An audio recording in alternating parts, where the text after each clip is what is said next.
बघायचे.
अब यूथ का पावर जो है वो क्या होता है उसको हम लोग बात करेंगे।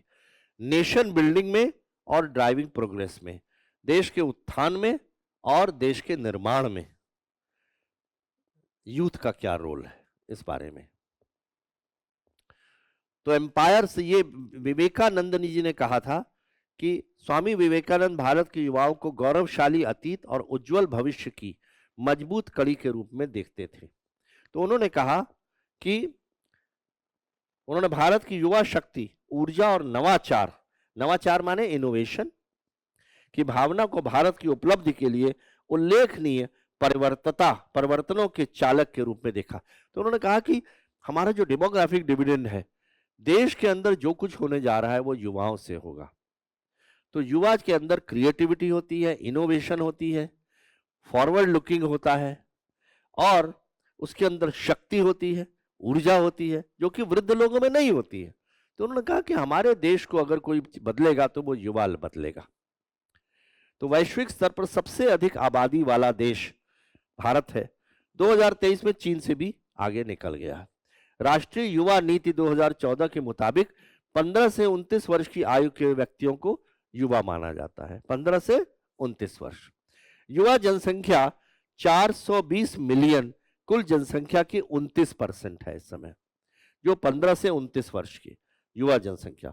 और इनमें से 64% लोग जो हैं गांव में रहते हैं और लगभग 36% जो है वो शहर में रहते हैं।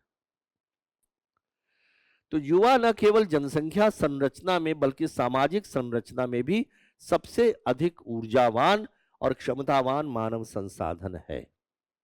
तो जनसंख्या में भी और सामाजिक में भी वे नए विचारों, संस्कृति और ज्ञान के पथ प्रदर्शक हैं। बड़े आसान शब्द हैं, अच्छे शब्द हैं।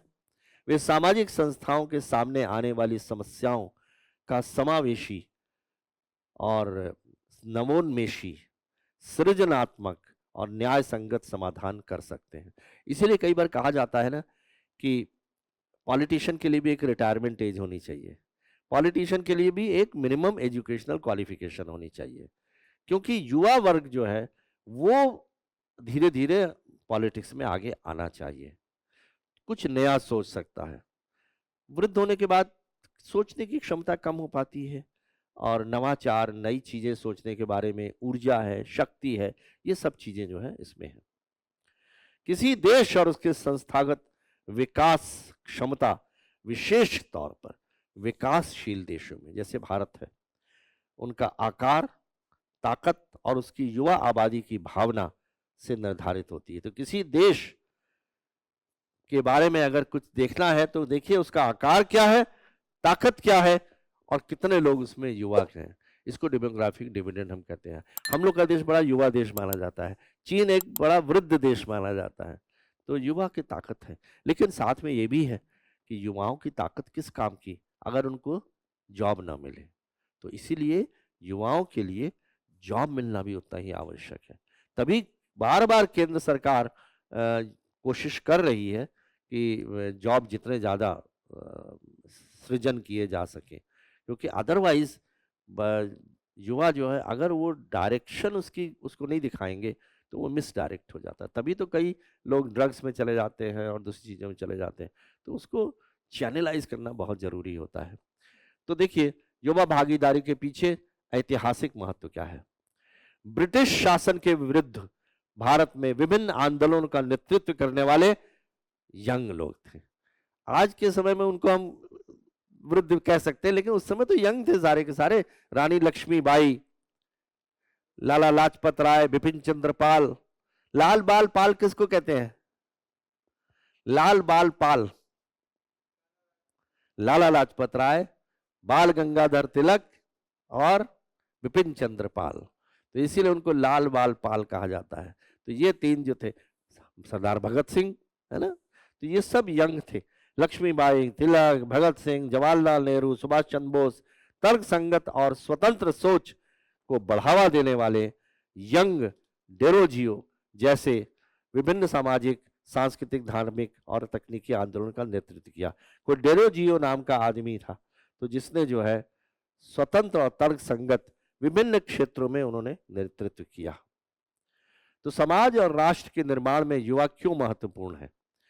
क्योंकि युवा क्रिटिकल थिंकर्स होते हैं, आलोचनात्मक विचारक, सोच सकते हैं। तभी तो स्टूडेंट्स इलेक्शंस को इतना महत्व दिया जाता है। यूनिवर्सिटी में जो स्टूडेंट्स यूनियन का जो इलेक्शन होता है, वो पहली पायदान होती है पॉलिटिक्स में जाने की। तभी बच्चे वहीं से राजनीति के बारे में सोचते हैं और फिर बाद में जाके उनको योगदान देते हैं। परिवर्तक तो चेंज मेकर्स हैं, चेंज लाते हैं। कम्युनिकेटर्स हैं, अब बात को दूसरों तक पहुंचाने का कार्य युवा वर्ग करता है। नेतृत्व और सृजनात्मक नेतृत्व, इनका युवा जो है नेतृत्व, सृजनात्मक माने इनोवेशन, और संवैधानिक नैतिकता। हम हर एक के बारे में अभी बात करेंगे, पर मैं केवल अभी आपको सिर्फ हेडिंग दिखा रहा हूं। संस्थागत यानी इंस्टीट्यूशनल स्तर पर पॉलिटिकल, इकोनॉमिक और गवर्नेंस, तीनों में उनका योगदान होता है। विकास के स्तर पर developmental, sustainable development, environmental consciousness, शांति, एकता, समवेशता, विविधता, महिला सशक्तिकरण और स्वास्थ्य, शिक्षा और प्रौद्योगिकी। तो ये सभी क्षेत्रों में युवा जो है उसका योगदान होता है। तो पहला है आलोचनात्मक। युवाओं में मौजूदा शक्ति संरचनाओं और परिवर्तन की बाधाओं को पहचानने और चुनौती देने और विरोधाभासों और पूर्वाग्रहों को उजागर करने की क्षमता है। पूर्वाग्रह माने प्रेजुडिसेस, है ना, बायसेस, विरोधाभास माने कॉन्ट्रडिक्शंस। तो युवा जो है वो ओपन माइंड होता है, वो सारी बातें जो है वो समझ सकता है। युवाओं में मौजूदा शक्ति संरचनाएं और परिवर्तन की बाधाओं को पहचानने, क्योंकि युवा जो होता है उसमें शक्ति होती है, ताकत होती है, वो बाधाओं को पार करने में उसको क्षमता होती है। एक ओल्ड आदमी होगा, वो बाधा अगर आएगी तो वो शायद इनिशिएटिव नहीं लेगा, लेकिन युवा जो है वो कहेगा कोई बात नहीं है, इसको हम लोग मीट कर सकते हैं, चैलेंज। तो चैलेंजेस लेने की क्षमता होती है। जैसे शिक्षा मंत्रालय के अनुसार विज्ञान और कला स्ट्रीम चुनने वाले छात्रों की संख्या 31% से बढ़कर 40% हो गई है। तो विज्ञान और कला दोनों स्ट्रीम में युवाओं की संख्या जो है पहले से बढ़ती जा रही है। अर्चना सोरेंग ओडिशा के सुंदरगढ़ जिले की खड़िया जनजाति से संबंधित है। सोरेंग का ध्यान आदिवासी और वन निवास समुदायों के पारंपरिक ज्ञान और प्रथाओं को संरक्षित का बढ़ावा। तो हर एक का उदाहरण याद रखिएगा, कभी भी उत्तर आपने सिविल सर्विसेज में देना है तो हमेशा अपने चीजों को तथ्यों से सपोर्ट कीजिए और उदाहरण जरूर दीजिए। तथ्य और उदाहरण, उससे आपका उत्तर कहीं ज्यादा इफेक्टिव होगा। इंटरव्यू में हमेशा मैं कहता हूं कि भाई जो भी उत्तर दो साथ में उदाहरण जरूर दो। अब जैसे कि मान लीजिए मैं अकाउंटेबिलिटी के बारे में बात करता हूं, तो मैं बात करूंगा लाल बहादुर शास्त्री की अकाउंटेबिलिटी, या अगर मुझे बात करनी है इंटीग्रिटी की तो मैं बात करूंगा टीएन सेशन की, उदाहरण, है ना। जियो पॉलिटिक्स के बारे में अगर बात करनी है तो मैं उदाहरण दूंगा कि देखो भारत ने ये स्टेप लिया था जो कि जियो पॉलिटिकल ने इसके ऊपर आधारित था। उदाहरण के बगैर आपका उत्तर अपूर्ण रह जाएगा। तो इसीलिए कौन कौन से लोगों ने क्या किया ये बताना जरूरी है। सोशल जस्टिस की अगर मुझे बात करनी होगी तो मैं बी.आर. अम्बेडकर का नाम लूंगा। समाज सुधारक का नाम करना होगा तो राजा राम मोहन राय का नाम लूंगा। तो हर जगह पर एक उदाहरण जरूर दीजिए। तो युवा वर्ग जो है उसमें जो जो काम हुए हैं, अब वो पामे ने जो है 100 किलोमीटर की रोड बना दी क्राउड फंडिंग से, तो उदाहरण है उसका। तो हर जगह उदाहरण दीजिए। तो यहां भी उदाहरण दिए, इसीलिए अर्चना सोरेंग ओडिशा, आपको ये सारी चीजें बड़े आराम से मिल जाएंगी। इन एनी केस पीपीटी तो मैं शेयर करूंगा ही, पर वैसे भी आपको ये सारी चीजें मौजूद हैं। चेंज मेकर्स, तो युवाओं में कार्य करने और दूसरों को संगठित करने की शक्ति होती है। दुनिया भर में युवा सक्रियता बढ़ती जा रही है, जिसे व्यापक कनेक्टिविटी और सोशल मीडिया तक पहुंच से बल मिला है। तो सोशल मीडिया के कारण भी लोग कनेक्ट हो गए। पहला आपने याद होगा उन्होंने कनेक्टिंग, सोशल मीडिया के 3 पर्पस दिखाए थे, कनेक्टिंग, लर्निंग और एंटरटेनमेंट। तो कनेक्ट करने की क्षमता जो है सोशल मीडिया से, तो विश्व भर में युवा लोग कनेक्ट हो रहे हैं। गर्विता गुलाहाटी एक नाम की महिला है, उसको वाटर गर्ल ऑफ इंडिया के नाम से जाना जाता है। तो वो जल संरक्षण के क्षेत्र में उसने एक संगठन बनाया जिसका नाम था Y waste.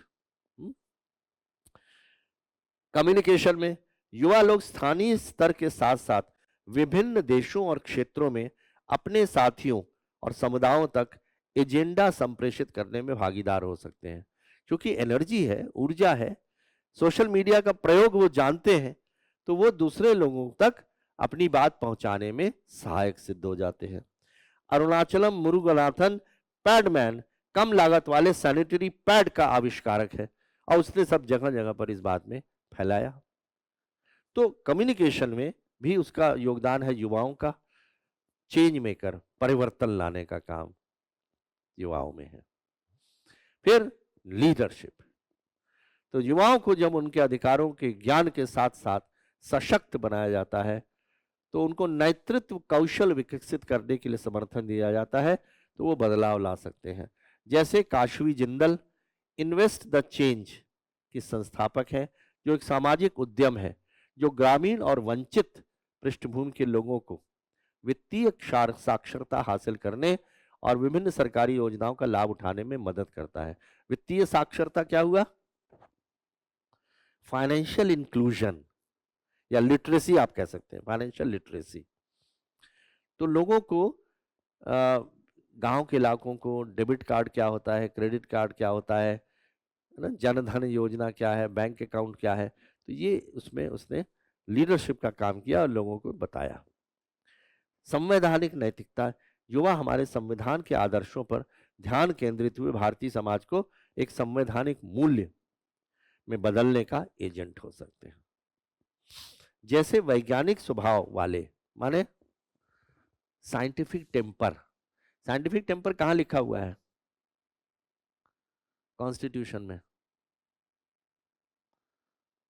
Directive principles of state policy, DPSP है ना, उसमें साइंटिफिक टेम्पर है कि हम लोग को साइंटिफिक यानी सुपरस्टिशन पर विश्वास, अंधविश्वास पर नहीं करना चाहिए, साइंटिफिक टेम्पर डेवलप करना चाहिए। तो महाराष्ट्र के 10वीं कक्षा के छात्र अर्जित राहुल पटेल ने एक पोस्टपार्टम हेमोरेज कप डिजाइन किया, जिससे जलगांव, अकोला और सेवाग्राम और औरंगाबाद जैसे स्थानों में डॉक्टरों को जो मैटरनल डेथ्स होती थी उनको रोकने में मदद कर रहा है। तो ये जो है उसने कॉन्स्टिट्यूशनल मोरालिटी के केस में भी उन्होंने किया और एक नई चीज निकाली जिसको इनोवेशन कहते हैं।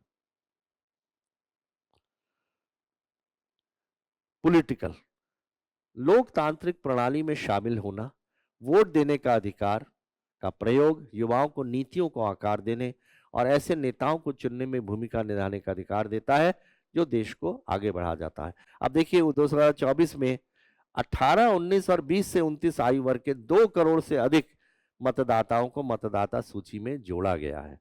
तो इस प्रकार से वो नागरिकता में भी जो है यंग पॉपुलेशन के रूप में इमर्ज हो रहे हैं। युवा सक्रियता समुदायों को बदलने की असाधारण क्षमता है। इसमें भाग लेने वाले के लिए महत्वपूर्ण लाभ है, खासतौर पर कम आय जैसे स्नेहा शाही भारत भर में भागीदारों और जमीनी स्तर के नेताओं के नेटवर्क के माध्यम से एसडीजी 6, एसडीजी और एमडीजी, ये दोनों में के बारे में आपको पूरी जानकारी होनी चाहिए, जनरल नॉलेज का हिस्सा है ये। इंटरव्यू में अक्सर पूछते हैं एसडीजी गोल्स कौन कौन से हैं, भारत का उनमें क्या स्थान है। उसमें पानी भी होगा, उसमें गरीबी होगी, शिक्षा, शांति, महिलाओं का, हाँ हाँ, पर्यावरण, तो ये इनके बारे में हमारा कहाँ पर स्थान है वो आपको पता होना चाहिए। तो उन्होंने जागरूकता का बढ़ाने का काम किया, तो युवा सक्रियता हो गया। ये सब मैं आपको युवाओं की क्षमता का प्रदर्शन कर रहा हूं कि युवा क्यों महत्वपूर्ण है। आर्थिक, आर्थिक में इनोवेशन, एंटरप्रेन्योरशिप। अब देखिए नए नए स्टार्टअप हो रहे हैं, स्टैंड अप हो रहे हैं, वो सब युवा तो ला रहे हैं इसके अंदर, है ना। और अगर आप देखें तो एप्पल जो जिसने क्रिएट किया था वो भी उस समय तो युवा ही था, स्टीव जॉब्स, या बिल गेट्स युवा था, जकरबर्ग, मार्क जकरबर्ग एकदम युवा ही है। तो ये नव जो ये चीज है, इनोवेशन और एंटरप्रेन्योरशिप, ये युवा ले रहे हैं। उदय भाटिया ने किफायती बल्ब उपलब्ध कराया, उदय इलेक्ट्रिक उद्यम शुरू किया। तो किफायती माने कम से कम बिजली खर्च करता हो जो। आपको याद होगा कि इवन थॉमस एल्वा एडिसन से जब पूछा गया कि आपने तो 1000 बार आपको जो है असफलता का सामना करना पड़ा, उसने कहा नहीं, मुझे 1000 एक्सपेरिमेंट मेरे फेल हुए, उनसे यह सिद्ध हो गया कि बल्ब बनाने के लिए इन 1000 का नहीं उपयोग नहीं हो सकता है, और तब मुझे टंगस्टन का हुआ। तो हर चीज में पॉजिटिविटी देखना ये बहुत आवश्यक होता है। जीवंत अर्थव्यवस्था, युवा $5 ट्रिलियन की अर्थव्यवस्था। ये भी प्रश्न अक्सर मैं इंटरव्यू में पूछता हूँ कि 2047 तक प्रधानमंत्री ने कहा हम डेवलप नेशन बना देंगे, $5 ट्रिलियन इकोनॉमी, अब तो 4 के करीब पहुंच भी गई है हमारी। तो $5 ट्रिलियन इकोनॉमी बनाने में अर्थव्यवस्था दुनिया के सबसे समृद्ध राज्य की प्राप्ति के साथ युवा जो है पथ प्रदर्शक बन सकता है। तो 15 से 29 आयु वर्ग में कार्य जनसंख्या अनुपात 2017 में 31% था, अब 40% हो गया है। डिजिटल भविष्य, संयुक्त राष्ट्र के अनुसार युवा दुनिया की सबसे अधिक परस्पर जुड़ी हुई पीढ़ी है और डिजिटल उन्नति में सबसे आगे है।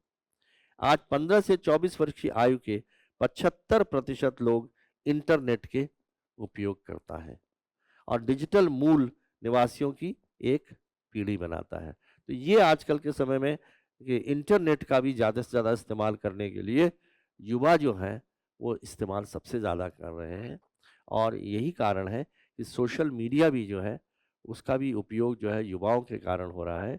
और देश में जो विभिन्न क्षेत्रों में परिवर्तन आया है, पॉलिटिकल कह सकते हैं, इनोवेशन का, या जिन चीज़ों के बारे में हमने देखा ना, इकोनॉमिक, पॉलिटिकल, सोशल, तो ये सारे के सारे परिवर्तन लाने में जो जो बीड़ा उठाया है वो युवाओं ने उठाया है। सुशासन, गुड गवर्नेंस, तो भागीदारी पूर्ण निर्णय, participatory decision, consensus building, inclusive और कोलैबोरेटिव गवर्नेंस। देखिए 8 पिलर्स हैं गुड गवर्नेंस के, क्या क्या है बताओ।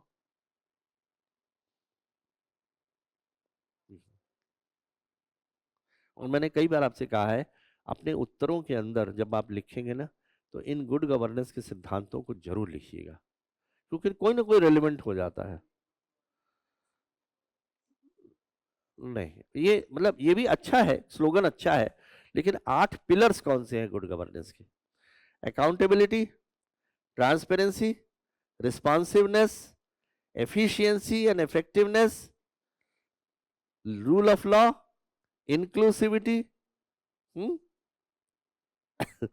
पार्टिसिपेटरी और कंसेंसस बिल्डिंग।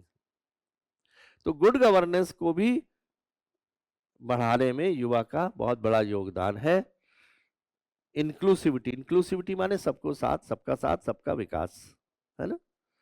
और पार्टिसिपेटरी डिसीजन माने जो भी फैसला हो मिलजुल कर फैसला हो।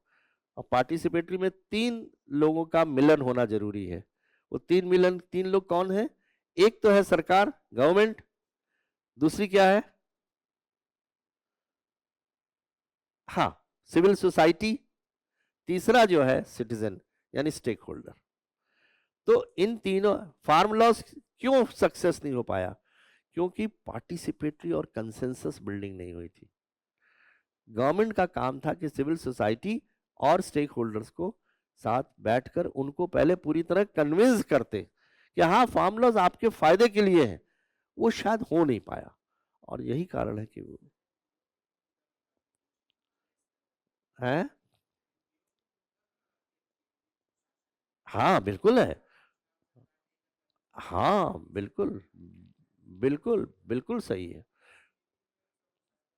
पॉलिसी पॉलिसी फॉर्मुलेशन में, पॉलिसी इंप्लीमेंटेशन में, पॉलिसी इवैल्यूएशन में, तीनों में एनजीओज का बड़ा भारी योगदान है। तो एनजीओज भी तो सिविल सोसाइटी का ही हिस्सा है।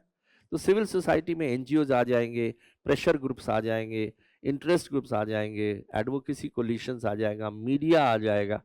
तो इन सब का योगदान जो है सरकार में दोनों का मिलकर करना पड़ेगा, तब जाके उसकी एक्सेप्टेबिलिटी बनेगी। तो भ्रष्टाचार में कमी आएगी। अगर गुड गवर्नेंस करेंगे तो भ्रष्टाचार में कमी आएगी। जो लोग ऐसे हैं जो टेक सेवी हैं, टेक सेवी मतलब तकनीक से प्रेमी युवा वर्ग, पारदर्शिता बढ़ाने, सूचना पहुंचाने और ऐसे उपकरण बनाने के लिए blockchain, artificial intelligence, online platform, social media और इनोवेटिव एप्स जैसे तकनीकों का लाभ उठा सकते हैं, जो कि भ्रष्ट प्रथाओं की गुमनाम रिपोर्टिंग की सुविधा प्रदान करते हैं। गुमनाम रिपोर्टिंग माने ऐसी चीजें जो गलत हो रही हैं उनके बारे में सरकार तक सूचना ला सकते हैं। भ्रष्टाचार उससे कमी होगी, क्योंकि सोशल मीडिया पर आप डाल दी, जैसे मैंने आपसे कहा, कहीं कोई पुलिस कांस्टेबल जो है वो रिश्वत लेते हुए उसकी फोटो खींच के आपने सोशल मीडिया पर डाल दी, तो तुरंत जो है ना उस पर एक्शन होगा, तो उससे भ्रष्टाचार में कमी आएगी। अक्सर आपने देखा होता है कि लोग ब्राइब एक्सेप्ट कर रहे हैं, उसकी फोटो खींची गई, और तो इस चीज तरफ भ्रष्टाचार में कमी आने में भी सहायक होगी। स्थानीय शासन, स्थानीय ज्ञान और रुचि वाले युवा स्थानीय समुदायों को बदलने में एकजुट एजेंट का कार्य कर सकते हैं। जैसे लक्ष्मी लालित्या ने एनएसएस के एक भाग के रूप में स्वच्छ भारत, जल शक्ति अभियान जैसे अद्भुत सामाजिक मूल्य कार्यक्रम चलाए। उन्होंने महिलाओं की मासिक धर्म, स्वच्छता और एड्स, कुष्ठ रोग, टीबी, फाइलेरिया, डेंगू और मलेरिया जैसे घातक बीमारियों के बारे में भी जागरूकता फैलाई। आपको याद होगा एड्स जो जब शुरू शुरू में आई थी, तो एड्स के बारे में लोगों को बड़ी भ्रांतियां थी कि एड्स जो है वो हाथ मिलाने से फैल सकता है, टच करने से। अगर आपने टॉयलेट सीट वही इस्तेमाल कर ली जो कि एड्स पेशेंट ने करी थी, तो आपको उससे भी संक्रमण हो जाएगा। तो ये भ्रांतियां थी, जबकि हकीकत बाद में यह सिद्ध हो गया कि ये केवल नीडल से होता है, या सेक्सुअल रिलेशनशिप से होता है, या ब्लड ट्रांसफ्यूजन से हो सकता है। तो ये अब लोगों को इस बारे में पता नहीं था। तो हुआ क्या कि पूरे विश्व में इसका जब खास अमेरिका में सर्वे हुआ, एक पोल कराई गई, तो लोगों ने इतने ज्यादा स्ट्रांगली इसके अगेंस्ट में कहा कि जी एड्स पेशेंट को क्वारंटाइन कर देना चाहिए। क्वारंटाइन मतलब मत समझ रहे? हाँ, अलग करके एक जगह बैठा दीजिए, हमारे संपर्क में ना लाइए, क्योंकि तो एड्स तो फैल जाएगी। अब ये चीज तो संभव नहीं थी। अब जानते क्या हुआ उस वक्त? एक महिला ने, वो सेलिब्रिटी थी, वो एक अस्पताल में गई जहां एड्स पेशेंट थे, और वहां पर एक एड्स पेशेंट के साथ, चूंकि वो सेलिब्रिटी थी, सारे फोटोग्राफर्स, कैमरामैन सब उसके संग थे, उसने एक एड्स पेशेंट के साथ बिना दस्ताने पहने हाथ मिलाया, और शाम तक होते होते ये पूरे विश्व में खबर फैल गई कि इस महिला ने, सेलिब्रिटी ने, बिना दस्ताने पहने हाथ मिलाया है। तो जब वो इस कॉन्फिडेंस के साथ हाथ मिलाया है, तो इसका मतलब है एड्स जो है हाथ मिलाने से नहीं फैलता है। उस महिला का नाम बताएंगे? Princess Diana. प्रिंसेस डायना का नाम सुना है? नहीं सुना? उसकी डेथ हो गई थी ना एक कार एक्सीडेंट में। प्रिंसेस डायना यूनाइटेड किंगडम की प्रिंसेस थी।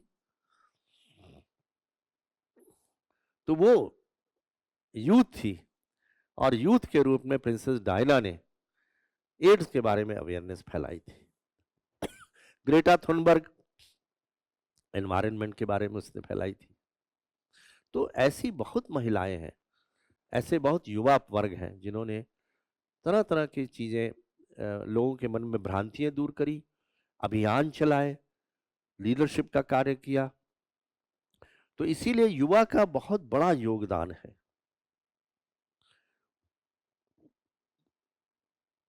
सतत विकास एवं ज्ञान आधारित समाज, sustainable development and knowledge based society.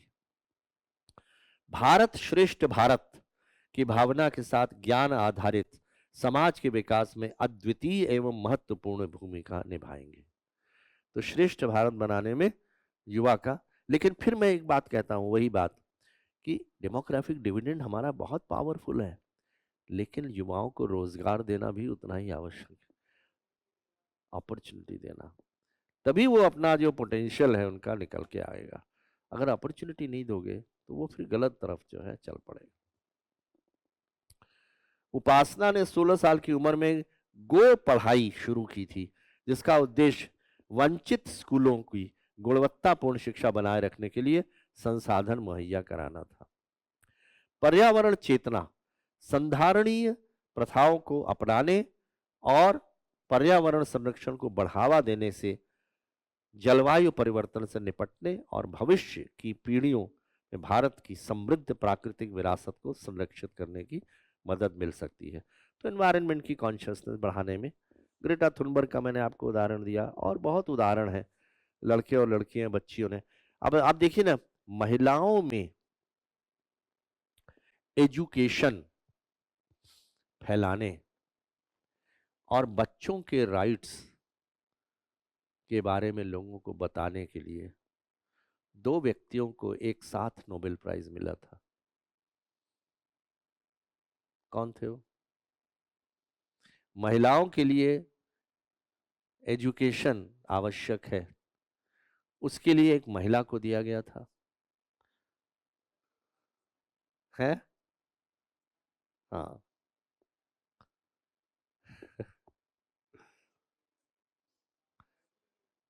है।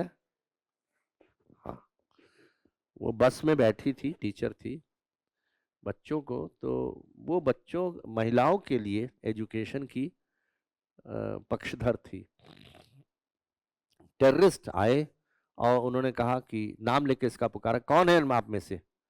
ये निडर होकर खड़ी हो गई। उसने कहा मैं हूं। उन्होंने उसके सिर में बुलेट्स मारी, मरी जाती लेकिन सरवाइव किया। और फिर यूनाइटेड नेशन में पहली बार इतनी यंग महिला ने एड्रेस किया और महिलाओं की शिक्षा के बारे में जागृत किया, और उसको उसके लिए नोबेल प्राइज मिला। साथ में भारत में एक व्यक्ति ने बच्चों के राइट्स के लिए कार्य किया था, दोनों को एक साथ नोबेल प्राइज मिला। नाम बताइए दोनों का। जो महिला थी, है, उसका नाम है मलाला। और दूसरा बच्चों वाले, कैलाश सत्यार्थी। तो उन्होंने कौन सा उन्होंने जो मूवमेंट चलाया उसका नाम क्या था कैलाश सत्यार्थी का? बचपन बचाओ, है ना? तो ये सब चीजें हम लोग इंटरव्यू में पूछते हैं अक्सर, तो इसलिए जनरल नॉलेज, करंट अफेयर्स तैयार करना चाहिए। तो पर्यावरण की चेतना के लिए प्रोजेक्ट जीन्स नाम के व्यक्ति ने निर्माण सड़क पर रहने वालों के लिए कठोर सर्दियों में गर्म रहने के लिए स्लीपिंग बैग बनाने के लिए पुरानी डेनिम जीन्स का उपयोग कर रहा है। संयुक्त राष्ट्र की रिपोर्ट में कहा गया कि जीन्स की एक जोड़ी बनाने के लिए 10,000 लीटर पानी की आवश्यकता होती है, तो जो कि अनिवार्य रूप से वह पानी है जो एक व्यक्ति 6 महीने से अधिक समय तक पी सकता है। जानते हैं पानी कितना महत्वपूर्ण है? तो एक इंडियन, भारतीय दिन में कितना पानी खर्च करता है, कभी आपको आइडिया है? एवरेज एक आदमी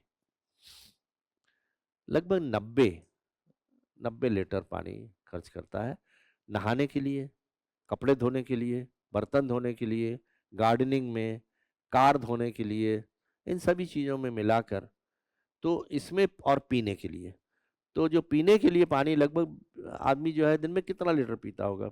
3-4 लीटर पानी पीता है।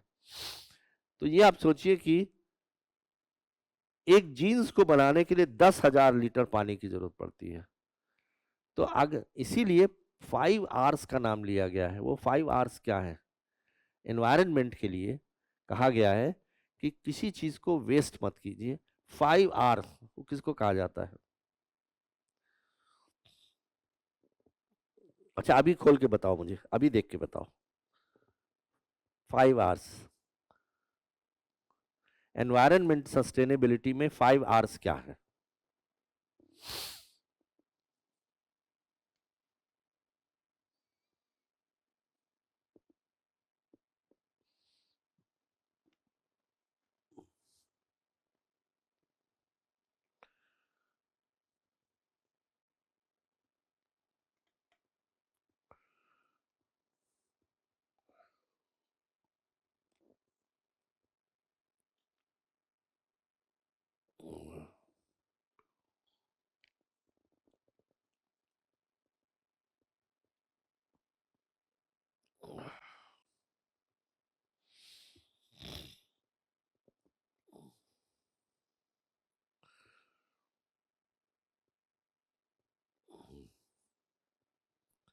हैं?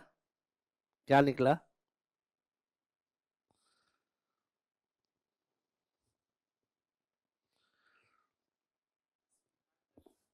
हैं?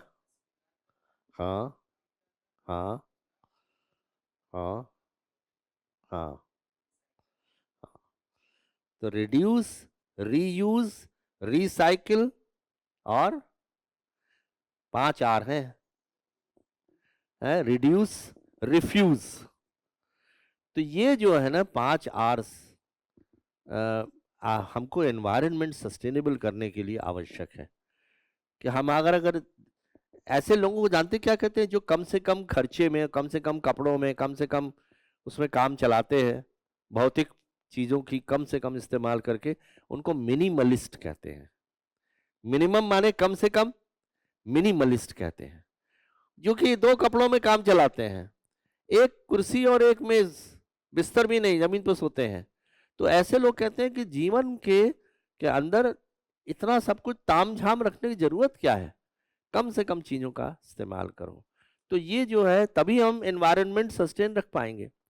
अदरवाइज एक समय ऐसा आएगा कि एक पृथ्वी हमारे लिए काफी नहीं होगी, एक से ज्यादा पृथ्वी की जरूरत पड़ेगी, क्योंकि हम नेचुरल रिसोर्सेज जिस तेजी से खत्म करते, खर्च करते चले जा रहे हैं, हमारे आगे आने वाली जो पीढ़ी है वो हमको दोष देगी कि तुम लोगों ने, तुम रिस्पॉन्सिबल हो कि ऑक्सीजन। हाँ होने लगी है जी, बिल्कुल बिल्कुल। तो शांति, एकता, समावेशिता और विविधता के लिए भी जो है यंग जनरेशन जो है वो शांति की प्रतीक है, एकता की प्रतीक है, समावेशिता और विविधता।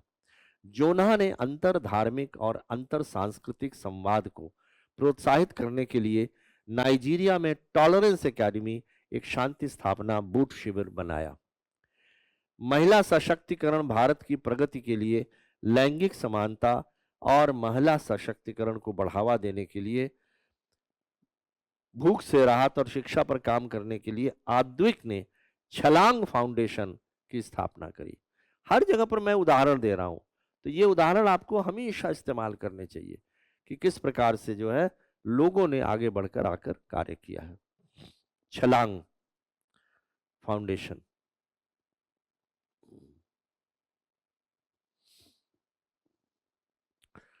हेल्थ, युवा शारीरिक रूप से स्वस्थ है, वे स्वास्थ्य पहल चला सकते हैं।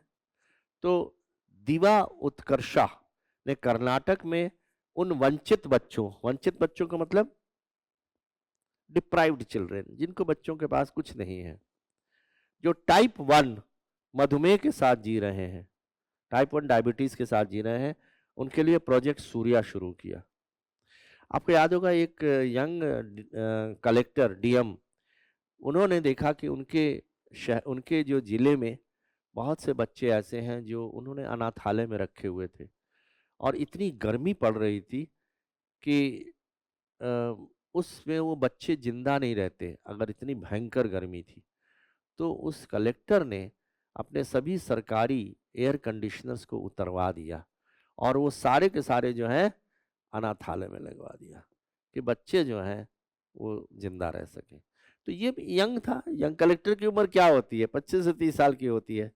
तो इसीलिए मैंने कहा कि युवा, इसीलिए सिविल सर्विस में ये कहा जाता है कि यंग लोगों को ही जो है जितनी जल्दी आप सर्विस में आ जाए तो नए नवाचार करेंगे, क्रिएटिविटी करेंगे, ऊर्जा होगी, शक्ति होगी, कि कुछ बदलने की क्षमता होगी आपके अंदर।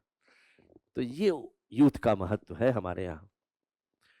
और अनन्या बनर्जी ने एक निःशुल्क मोबाइल स्कूल बनाया।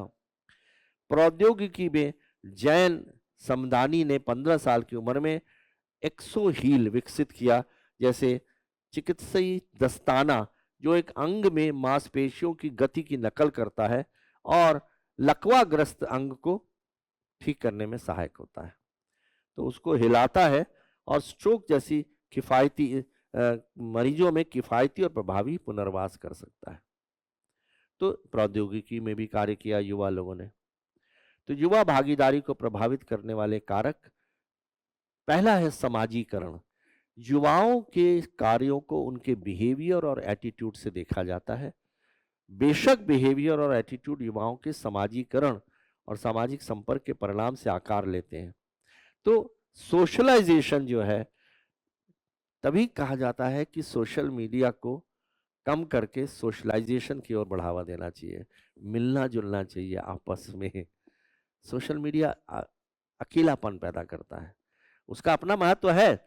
जैसे कि अब आप यहाँ से 1000 किलोमीटर दूर लोगों से बात करनी है तो सोशल मीडिया से ही करेंगे, लेकिन जहाँ तक हो सके कोशिश करिए ऑफलाइन मोड में मुलाकात करें, बातचीत करें, भागीदारी बढ़ाएं। तो सोशलाइजेशन। और दूसरा है सोशल मीडिया। तो सोशल मीडिया का उपाय का भी उपयोग करना। तो दोनों चीज एक दूसरे के पूरक हैं, सोशलाइजेशन भी और सोशल मीडिया भी। Caste system. तो जाति जो है व्यवस्था सामाजिक असमानता और भेदभाव कायम करती है, जिसके कारण राष्ट्रीय एकता और सामाजिक एकजुटता को, तो इसलिए कास्ट सिस्टम धीरे धीरे हमारे देश में समाप्त होना चाहिए। मैं आपको एक बहुत छोटा सा उदाहरण देता हूं। मैं अपने सरनेम नहीं लिखता, मैं अपने नाम के आगे बस कृष्ण मोहन। तो लोग तरह तरह के फिर वो कल्पनाएं करते हैं, सोचते हैं कि इनकी क्या जाति है, इनकी क्या है। मैं कभी नहीं बताता। कुछ लोग कहते हैं कि कृष्ण मोहन तो साउथ इंडियन नाम है, कुछ लोग कहते हैं कायस्थ होंगे, कुछ कहते हैं ब्राह्मण होंगे, कुछ कहते हैं कोई और होंगे। अटकलें लगाते रहते हैं और मुझे भी खुशी होती है कि लगाते रहो अटकल, है ना। लेकिन जी सरनेम का नहीं लगाते हैं। तो हुआ ये कि मैंने पिताजी से अपने पूछा, मैंने कहा पिताजी आप, उनका नाम था ब्रिजमोहन। मैंने कहा पिताजी आप अपना सरनेम क्यों नहीं लिखते, हम लोग को भी आपने सरनेम नहीं लिखने को बताया। तो उन्होंने कहा कि देखो बेटा ऐसा है, 3 कारण हैं जिस कारण से मैं अपने सरनेम नहीं लिखता। देश में जो कुरीतियां जितनी फैल रही हैं, नेपोटिज्म, रीजनलिज्म, कास्टिज्म, ये इस कारण से फैल रही है कि अगर मान लीजिए कोई ब्राह्मण है तो वो सामने ब्राह्मण है तो उसको फेवर कर रहा है, दूसरी जाति का है उसको फेवर नहीं करेगा। तो ये जो कुरीतियां फैल रही हैं वो इसलिए फैल रही हैं कि लोग सरनेम लगाते हैं तो वो अपने आप को उसके साथ जोड़ने की कोशिश करता है और दूसरे लोगों को नेग्लेक्ट करता है। इसलिए मैंने लगाया। तो पहला तो ये कि सामाजिक कुरीतियों को दूर करने में सहायक होता है। दूसरा कारण, स्मॉल इज ब्यूटीफुल। छोटा जो चीज है वो सुंदर होती है। अब मैं, किसी में लिखा हुआ है ललित कुमार गुप्ता, अगर सिर्फ वो ललित लिखे, छोटा नाम सुंदर लगता है, बजाय कि ललित कुमार गुप्ता या राम प्रकाश मुखोपाध्याय, बहुत लंबा नाम है। Small is beautiful. तो इसलिए मैंने तुम्हारा नाम कृष्ण मोहन रखा है, सरनेम ने लगाया, छोटा नाम अच्छा लगेगा। मेरे छोटे भाई उनका नाम है रवि मोहन। तो कहने लगे दूसरा कारण ये है, स्मॉल इज ब्यूटीफुल। और तीसरा प्रैक्टिकल कारण बताया। कहले प्रैक्टिकल कारण ये है कि मैं मान लीजिए घर पर नहीं हूं और मैं बाहर किसी कार्यवश गया हूं। पीछे जब मैं बाहर था तो मेरे कोई मित्रगण आते हैं, तो मेरा नौकर उनको बताता है कि मैं तो बाहर हूं, तो वो चले जाते हैं।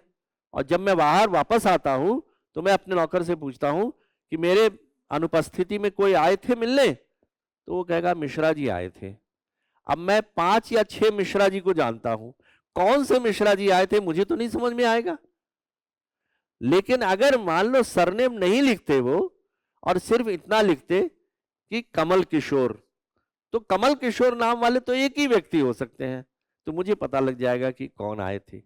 कल व्यावहारिक रूप से भी जो है ये आवश्यक है कि हम लोग सरनेम, क्योंकि फिर पहला नाम लोग भूल जाते हैं, सरनेम से लोग याद रखते हैं। शुक्ला जी, मिश्रा जी, श्रीवास्तव जी, पहला नाम कोई नहीं याद रखता। तो कल व्यावहारिक रूप से तो उन्होंने अखबार में एक नोटिफिकेशन सा निकलवा दिया, और उनका सरनेम, जो मेरा सरनेम है जो मेहरोत्रा है, खत्री जाति से, खत्री से है, तो उन्होंने लिखवा दिया आज से मैं बृजमोहन मेहरोत्रा सिर्फ बृजमोहन कहलाऊंगा।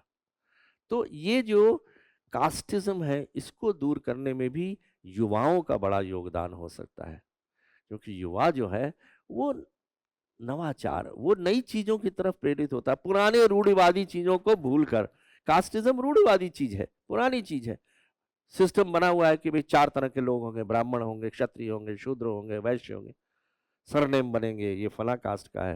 कास्ट के अंदर भी ऊपर अपर कास्ट और लोअर कास्ट भी होते हैं। हमारे एक मित्र हैं मुस्लिम हैं, तो वो भी कहते हैं हमारे अंदर भी कास्ट के अंदर भी कास्ट है, कि जो सबसे ऊंची है वो सैयद है, सैयद सबसे ऊपर, फिर उसके बाद दूसरे कुरैशी, फिर दूसरे, तो हर एक के अंदर है। तो ये सारी जो कुरीतियां दूर करने में युवाओं का बहुत बड़ा इसका योगदान हो सकता है। तो जाति व्यवस्था, परिवार और रिश्तेदारी, पारंपरिक संयुक्त प्रणाली और मॉडर्न न्यूक्लियर सिस्टम अलग अलग मूल्यों के साथ आती है, तो युवाओं की भागीदारी जो है इसमें बड़ी हो सकती है, क्योंकि परिवार और रिश्तेदारी को बनाए रखने के लिए, जोड़े रखने के लिए युवाओं का योगदान हो सकता है। तो इसलिए युवा भागीदारी को प्रभावित करने वाले कारक जो है, एक तो सामाजिक हो गया, एक सामाजिक संरचना, जनजातीय व्यवस्था, आदिवासी ऐतिहासिक रूप से पिछड़े हुए हैं और सबसे कमजोर वर्ग है, तो उनको भी, आदिवासी जो है ये भी जो है ऐतिहासिक रूप से पिछड़े वर्ग है, तो इनको भी हमें आगे लाने की जरूरत है। फिर धर्म, तो भारत की आर्थिक वृद्धि के बावजूद भी धार्मिक अल्पसंख्यक समुदायों के कई युवा आर्थिक लाभ और अवसरों तक पहुंचने में पिछड़ गए हैं। तभी आपने देखा होगा कि रिजर्वेशन के अंदर अभी फर्दर क्लासिफिकेशन किया जा रहा है, क्योंकि उनको ये लगता है कि रिजर्वेशन पॉलिसी जो है वो एक कुछ वर्ग को तो कर दिया है और कुछ उसके अंदर जो सब वर्ग है उनको नहीं हो पाया है, तो उन्होंने कहा है कि ये आवश्यक है। तो युवाओं का योगदान जो है इसमें, और शहरी और ग्रामीण विभाजन, भारत के ग्रामीण क्षेत्रों में ग्रामीण युवाओं को विकासात्मक प्रक्रियाओं में भाग लेने के लिए प्रेरित करने के लिए युवा जो है आगे आ सकते हैं। महिला युवा दोनों का योगदान जो है बहुत है, तभी महिलाओं का रिजर्वेशन की बात हो रही है। और आप बता सकते हैं वो देश जहां पर सबसे ज्यादा महिला लेजिस्लेटर्स हैं? हाँ, नहीं, आर से शुरू होता है नाम, रशिया नहीं है। जहां मैक्सिमम एमएलए एमपीज जो है वो महिलाएं हैं, उसका नाम है रवांडा।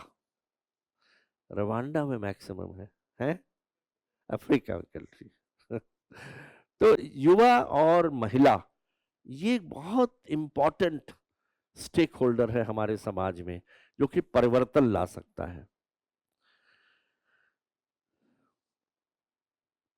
डिजिटल डिवाइड, केवल 33% युवा ही ऑनलाइन बैंकिंग में लेन देन कर पाते हैं, ये बढ़ाने की जरूरत है।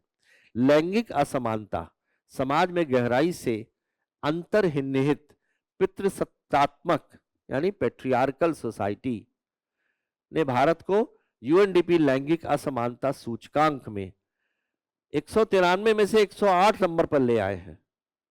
तो जेंडर गैप कि उसमें हम लोग जो है 108 वाले स्थान पर है, जो कि बहुत खराब है। तो लेकिन अब जो है ये युवा जो है, अगर युवा ये समझ जाएगा, देखिए कई बार क्या होता है, पिता जो है वो अपनी माँ के साथ अगर बुरा बर्ताव करता है, युवा बीच में आके वो पिता से कहता है कि गलत कर रहे हो आप।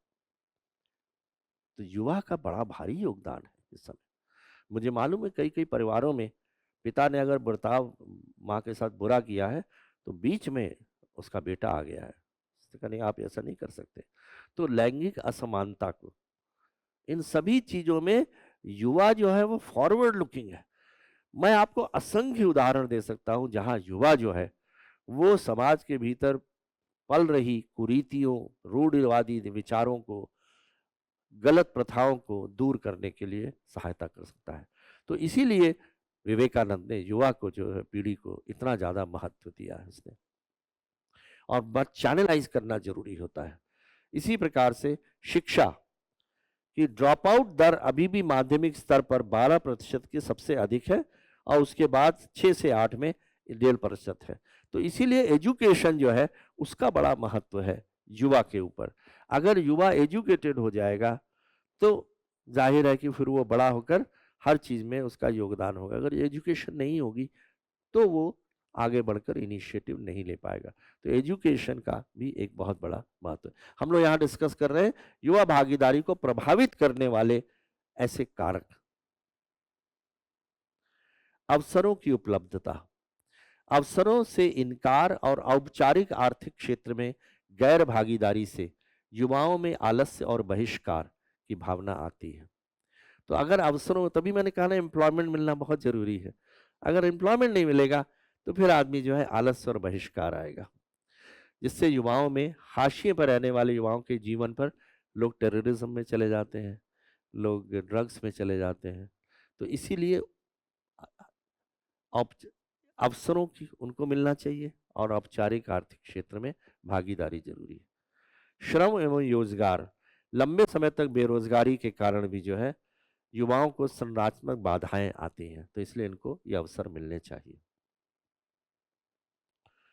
अर्थव्यवस्था का विकासशील स्वरूप, तो हमारी जो इकोनॉमी है, विश्व युवा रिपोर्ट के मुताबिक विकासशील देशों में युवाओं को महत्वपूर्ण सामाजिक और आर्थिक समस्याओं का सामना करना पड़ता है। डेवलप में नहीं है इतना, डेवलपिंग में है। विकासशील देशों में इनइक्वालिटी है, पीढ़ीगत असमानता है, युवाओं को प्रभावित करती है, जो उन्हें समग्र रूप से समाज को प्रभावित करने वाली कठिन समस्याओं को हल करने के लिए अपनी रचनात्मक क्षमता और ऊर्जा का उपयोग करने से रोकती है।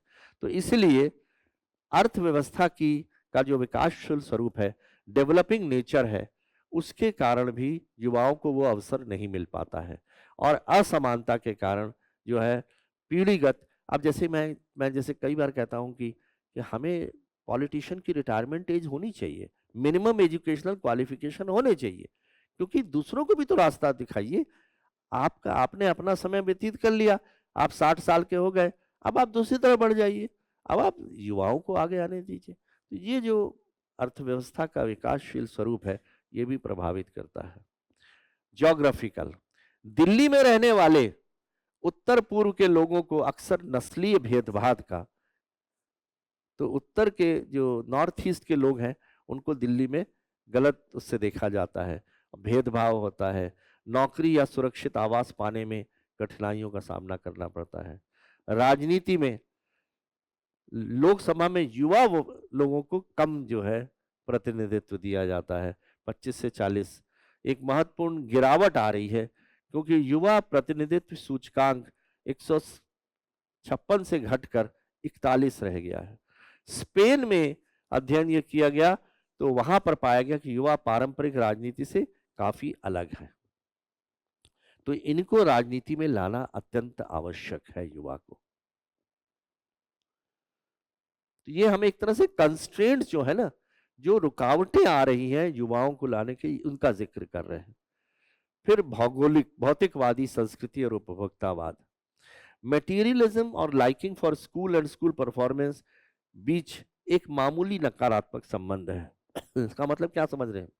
इसका मतलब ये हुआ कि स्कूल और स्कूल परफॉर्मेंस और मटेरियलिज्म के बीच में मामूली नकारात्मक संबंध है। इसका मतलब ये है कि मटेरियलिज्म में ज्यादा लोग जा रहे हैं, स्कूल की तरफ उतनी ज्यादा ध्यान नहीं है। तो मटेरियलिज्म में ज्यादा जा रहे हैं, उसका भी वजह सोशल मीडिया के कारण जा रहे हैं। तभी मैंने कहा सोशल मीडिया का उपयोग केवल कम से कम करना चाहिए।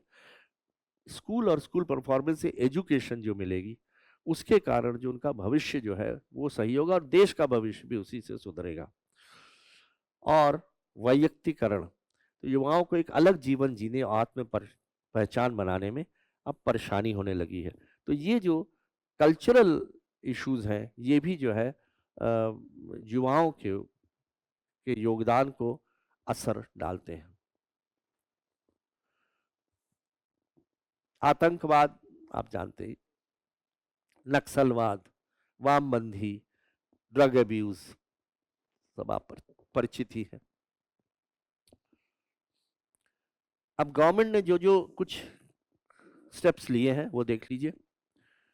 नेहरू युवा केंद्र, आप जानते हैं नेहरू युवा केंद्र से माध्यम से युवाओं की ऊर्जा को केंद्रित किया जाता है राष्ट्र निर्माण गतिविधियों में। एनसीसी है, एनएसएस है, ये सब स्काउट्स एंड गाइड्स हैं, ये सब युवाओं के लिए ही तो है। राष्ट्रीय युवा नीति बनाई गई कि सोशल इंक्लूजन किया जाए। राष्ट्रीय शिक्षा नीति 2024 में, तो आप इसमें लिख सकते हैं, पहला हो गया नेहरू युवा केंद्र, दूसरा एनएसएस, तीसरा एनसीसी, चौथा युवा नीति, पांचवा शिक्षा नीति। राष्ट्रीय युवा कॉर्प्स योजना का उद्देश्य अनुशासित एवं समर्पित युवाओं का एक समूह तैयार करना है। राष्ट्रीय युवा नेता कार्यक्रम, तो युवाओं के बीच में नेतृत्व। युवा और किशोर विकास के लिए राष्ट्रीय कार्यक्रम। राष्ट्रीय सेवा योजना एनएसएस।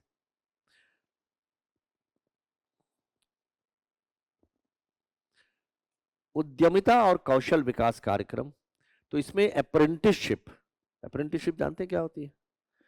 अप्रेंटिसशिप होती है कि किसी न किसी उद्योग में युवाओं को ट्रेनिंग प्रोवाइड करना, स्किल डेवलपमेंट, और बाद में उनमें से कईयों को उसी उद्योग में समाहित कर लिया जाता है, तो वो वही ऑब्जर्व कर लेते हैं। ये अप्रेंटिसशिप है। राष्ट्रीय किशोर स्वास्थ्य कार्यक्रम, ये किशोर स्वास्थ्य प्रौद्योगिकी के दायरे का विस्तार करता है। प्रोग्रामिंग के द्वारा यौन और प्रजनन स्वास्थ्य के अलावा इसके दायरे में, यानी सेक्स एजुकेशन भी दायरे में, पोषण और हिंसा, लिंग आधारित हिंसा के बारे में, रोग के बारे में, मानसिक स्वास्थ्य के बारे में, कि स्वास्थ्य के बारे में, कि भाई स्वास्थ्य से बढ़ के, इसको हम लोग जानते क्या कहते हैं? देखिए 6 क्वेश्चंस बहुत जरूरी होते हैं। 6 क्वेश्चंस आप सबका प्रयत्न होना चाहिए कि अपने इन 6 क्वेश्चंस को जितना बढ़ावा दे सकें। पहला आईक्यू, इंटेलिजेंस क्वेश्चन, आपकी जो एकेडमिक टेक्निकल नॉलेज है उसको जो मेजर है, यूनिट है, वो है इंटेलिजेंस क्वेश्चन।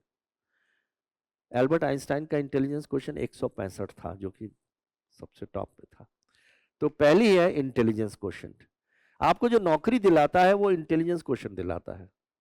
आप लोग सिविल सर्विसेज जब आएंगे तो इंटेलिजेंस से आएंगे, इंटेलिजेंस क्वेश्चन से। एक बार नौकरी मिल गई तो नौकरी मिलने के बाद आपको जीवन में सफलता मिलेगी इमोशनल क्वेश्चन से, ईक्यू से, संबंधों से, रिलेशनशिप से। तो इमोशनल इंटेलिजेंस का मेजर है इमोशनल क्वोशंट। तो पहला आईक्यू, दूसरा ईक्यू, तीसरा पीक्यू, फिजिकल क्वोशंट, स्वास्थ्य। अगर स्वास्थ्य आपका अच्छा नहीं है, आपका बॉस आपको कभी भी महत्वपूर्ण पद पर आसीन नहीं करेगा। वो कहेगा बीमार रहता है, इसको किनारे का जॉब दे दो। तो फिजिकली फिट होना, रोज जिम जाइए या रोज दौड़ लगाइए, रोज कसरत कीजिए, शरीर को फिट रखिए, फिजिकल क्वोशंट। चौथा है सोशल क्वोशंट। अपने जितने निकट संबंधी उनसे वार्तालाप करिए प्रतिदिन। अपने स्कूल के समय के जो आपके सहपाठी हैं उनके साथ संपर्क में रहिए। अपने पड़ोसी के साथ संपर्क में रहिए। कॉलेज और यूनिवर्सिटी में आपने जो आपके सहपाठी रहे उनके साथ सहयोग में रहिए। Social quotient. फिर है स्पिरिचुअल क्वोशंट, इसको कहते हैं एथिक्स, मदद करना। लोगों को ज्यादा से ज्यादा मदद करिए, अपना एथिकल जो आपका है हिस्सा। एथिक्स माने क्या होता है? Doing good to others without expectation in return, बिना किसी अपेक्षा के दूसरों की मदद करना। कोविड 19 के दौरान सड़कों पर बिहार और उत्तर प्रदेश के लेबरर्स, लॉकडाउन हो गया था, चल कर आ रहे थे, जिनके पास ना खाना था, ना उनके पास ट्रांसपोर्ट था, ना शेल्टर था, और लोगों ने सड़क पर आके उनकी मदद करी। क्या उनसे कोई संबंध था? कोई संबंध नहीं था, हम जानते भी नहीं थे, लेकिन स्पिरिचुअल क्वेश्चन बढ़ गया कि भाई इनकी मदद करनी चाहिए। सोनू सूद नाम के एक व्यक्ति ने कितनी मदद करी। तो स्पिरिचुअल क्वेश्चन बढ़ाइए अपना। और लास्ट है एडवर्सिटी क्वेश्चन। एडवर्सिटी क्वेश्चन का मतलब है जीवन में हमेशा अच्छा अच्छा नहीं रहेगा, बीच में एडवर्सिटीज आएंगी, खराब पैचेस आएंगे, उसमें उस पैच से भी जो है सफलतापूर्वक निकलना, डिप्रेशन में नहीं जाना, ये है।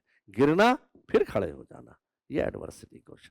तो 6 क्वेश्चंस अगर आप कर लेंगे, मैं आपको विश्वास दिलाता हूं हर जगह आपको सफलता मिलेगी।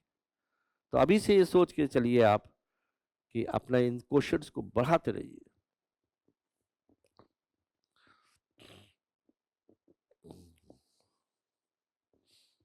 भागीदारी संरचना और क्षमता निर्माण। तो सामुदायिक विकास में युवाओं की भागीदारी के लिए टेक्नोलॉजी ओरिएंटेड इनेबल्ड पार्टिसिपेशन। तो टेक्नोलॉजी, आर्टिफिशियल इंटेलिजेंस, ये सभी चीजें जो है, इंटरनेट, कंप्यूटर्स, सोशल मीडिया, ये सारी चीजों पर आपने युवाओं को करना चाहिए, लेकिन एक लिमिटेड तौर पर, जैसा हम लोगों ने पहले वाले में किया। बाय द वे, कौन सा देश है जो कि ई गवर्नेंस में सबसे सफल देश माना जाता है, जहां पब्लिक सर्विस डिलीवरी जो है सब ई गवर्नेंस के माध्यम से होती है, इंफॉर्मेशन कम्युनिकेशन टेक्नोलॉजी से सब चीज, और एकदम उत्कृष्ट, और बहुत छोटा देश है, विश्व का सबसे ज्यादा सफल देश है ई गवर्नेंस में है? इसका नाम ई से है, स्टार्ट होता है। कभी खोल के देखिएगा गूगल को, उसका नाम है एस्टोनिया। एस्टोनिया जो आपका देश है, वो ई गवर्नेंस में विश्व का सबसे ज्यादा सफल देश है, तो यूज ऑफ टेक्नोलॉजी में, ठीक है। फिर है कम्युनिटी यूथ डेवलपमेंट। तो युवा नेतृत्व वाले विकास मॉडल को 6 सीज का मतलब competence, confidence, connection, character, compassion और कंट्रीब्यूशन को बढ़ावा देने के लिए प्रोत्साहित किया जा सकता है। तो मॉडल जो है, युवा नेतृत्व वाले विकास मॉडल को इन 6 चीजों से हम बढ़ावा दे सकते हैं। 3 लेंस अप्रोच। युवाओं के लाभ के लिए, युवाओं को भागीदार करने के लिए विकास सहायता को काम करना चाहिए। और 3 लेंस अप्रोच, युवाओं के लाभ के लिए, युवाओं को भागीदार के रूप में लिए, और युवाओं द्वारा नेताओं के रूप में आकार देने के लिए विकास सहायता को काम करना चाहिए। 3 तरीके से। पहला हो गया उनके लाभ के लिए, दूसरा उनको भागीदार बनाइए, और तीसरा उनको नेताओं के रूप में आकार दीजिए, नेता बनाइए। यह विकास में युवाओं की भागीदारी के लिए एक असेट अप्रोच है। तो लोग जब शुरुआत से ही युवा जो है वो कार्य करना शुरू कर देंगे, तो देश भी जो है हमारा आगे जाएगा। तो इक्विटी, वर्ग, जाति, धर्म, लिंग और भूगोल के बावजूद विभिन्न स्तरों के युवाओं को शामिल करने के लिए उनकी कैपेसिटी का निर्माण। तभी यूथ डेवलपमेंट जो है बहुत ही महत्वपूर्ण चीज है, क्योंकि बचपन से लेकर उनका विकास अगर सही डायरेक्शन में होगा तो देश के निर्माण में बहुत बड़े सहायक सिद्ध होंगे। एम्प्लॉयमेंट, ये बहुत जरूरी है। मैं फिर बार बार यही आता हूं कि सही डायरेक्शन में उनका उत्कृष्टता, एक्सेलेंस मिलनी चाहिए। तो उनको जहां भी कार्य करें, युवाओं को एक्सेलेंस देनी चाहिए। और तीसरा एथिक्स, राष्ट्र के निर्माण में नैतिकता का जो है होना चाहिए। तो उद्यमशीलता विकास और कौशल विकास, स्किल डेवलपमेंट होनी चाहिए, एंटरप्रेन्योरशिप डेवलपमेंट। तो एंटरप्रेन्योरशिप के लिए सरकार ने कार्यक्रम चलाए हैं, स्टार्टअप इंडिया है, स्टैंड अप इंडिया है, पीएलआई स्कीम है, ये सब इनिशिएटिव्स के लिए है। और स्वास्थ्य और स्वस्थ जीवन की ओर बढ़ना चाहिए। तभी मैंने आपसे कहा जो फिजिकल क्वोशंट है वो बहुत इंपॉर्टेंट है।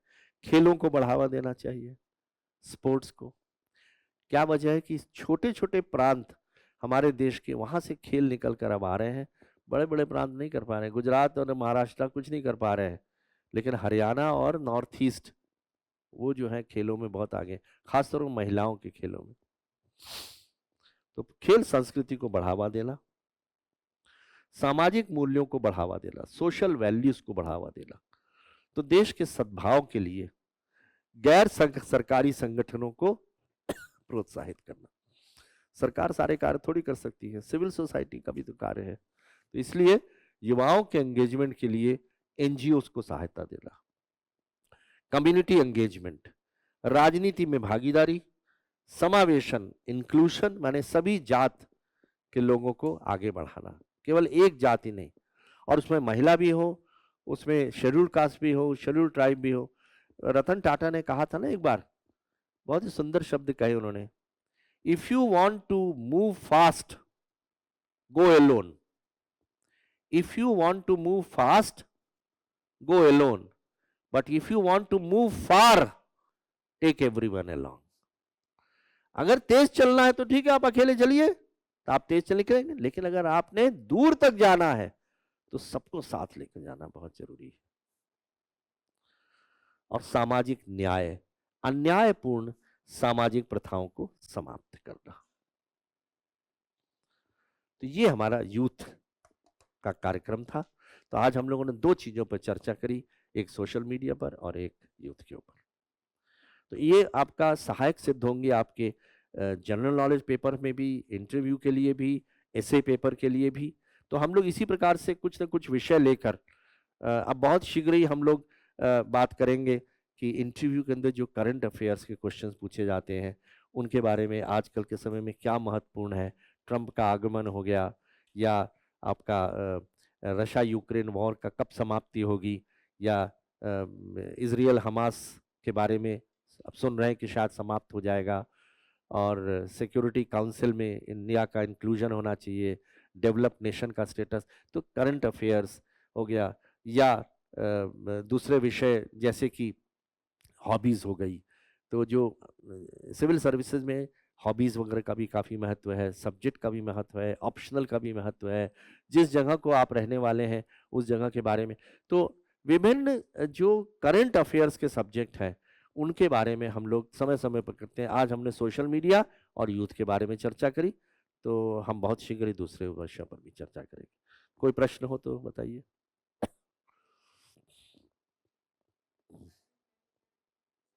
हाँ, टाइम मैनेजमेंट के लिए आपको हमेशा देखिए, टाइम मैनेजमेंट की आप एक छोटी सी पढ़िएगा, स्टीवन कोवी का 4 क्वाड्रेंट थियरी है टाइम मैनेजमेंट पर। स्टीवन कोवी, उसने टाइम मैनेजमेंट के बारे में कहा है कैसे टाइम मैनेजमेंट करना चाहिए हमको। उसका एक पढ़ लीजिए, आपको समझ में आ जाएगा कि आप अपनी पढ़ाई बेसिक तौर पर, मोटे तौर पर मैं कहता हूँ 8 घंटा पढ़िए, 8 घंटा सोइए, और 8 घंटा आप एक्स्ट्रा करिकुलर एक्टिविटीज में हिस्सा लीजिए। लोगों से मिलने जुलने के अंदर, अपना ज्ञान और वर्धन करने के लिए। तो ये 8+8+8 है। और नोट्स बनाने की आदत डालिए, बिना नोट्स बनाए मत पढ़िए। जितने भी सोर्सेज हैं उन सोर्सेज से अच्छी अच्छी चीजें निकालिए और अपने हाथ से नोट्स लिखिए। 3-4 महीने में नोट्स बनाइए, फिर किताबों को किनारे रखिए और उसके बाद उससे पढ़ाई करिए। और टाइम मैनेजमेंट में मैंने जैसे आपसे कहा, कुछ चीजें ऐसी हैं जिनको थोड़े दिनों के लिए दूर कर दीजिए, जैसे सोशल मीडिया हो गई। हाँ, स्टीवन कोवी, STEVEN, कोवी है COVEY। अगर आप गूगल पर टाइप करेंगे स्टीवन कोवी की 4 क्वाड्रेंट्स टाइम मैनेजमेंट। एक और किताब है, how to live 24 hours a day, ऐसा कुछ था, बड़ी पुरानी किताब है। अगर आप टाइप करेंगे ना, how to live 24 hours a day. हाँ, आप प्रश्न पूछ रहे थे क्या?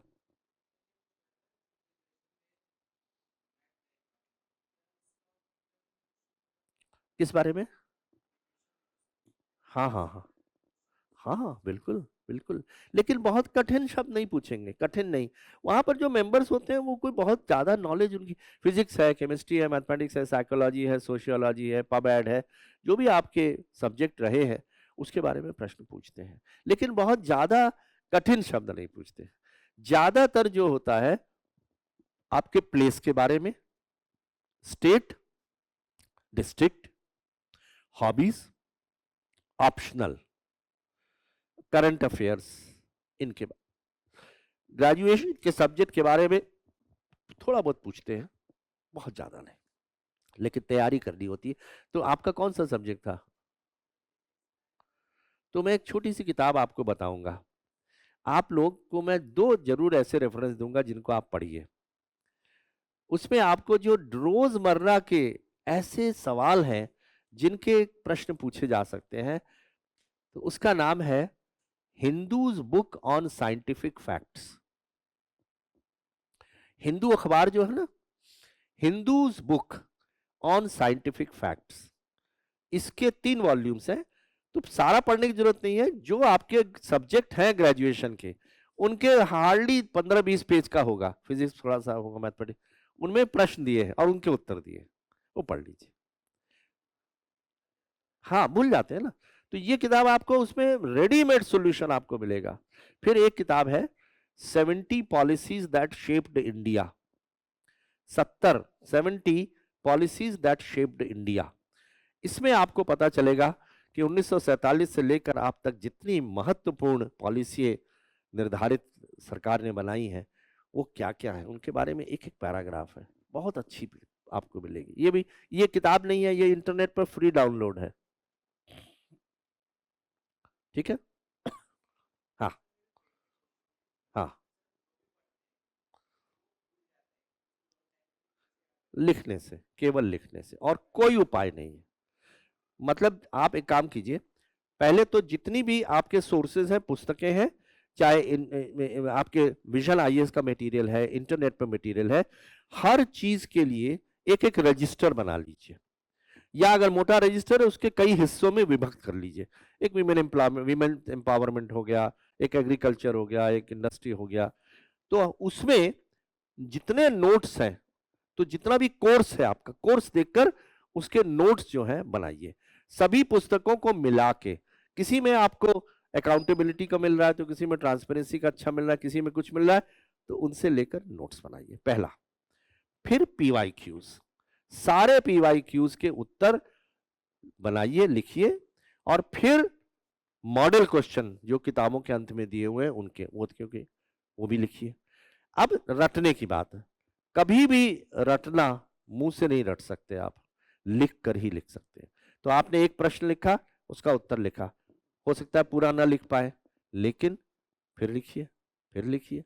मैं एक एक प्रश्न के उत्तर एक एक दर्जन बार लिखता था, तो फिर उसके बाद वह स्वतः मानस पटल पर अंकित हो जाता है, फिर आप नहीं भूल पाते। रटने का कोई और उपाय नहीं है सिवाय लिखने के, बस लिखिए। आलस आएगा लेकिन वही उपाय है, ठीक है। लिखना शुरू करिए।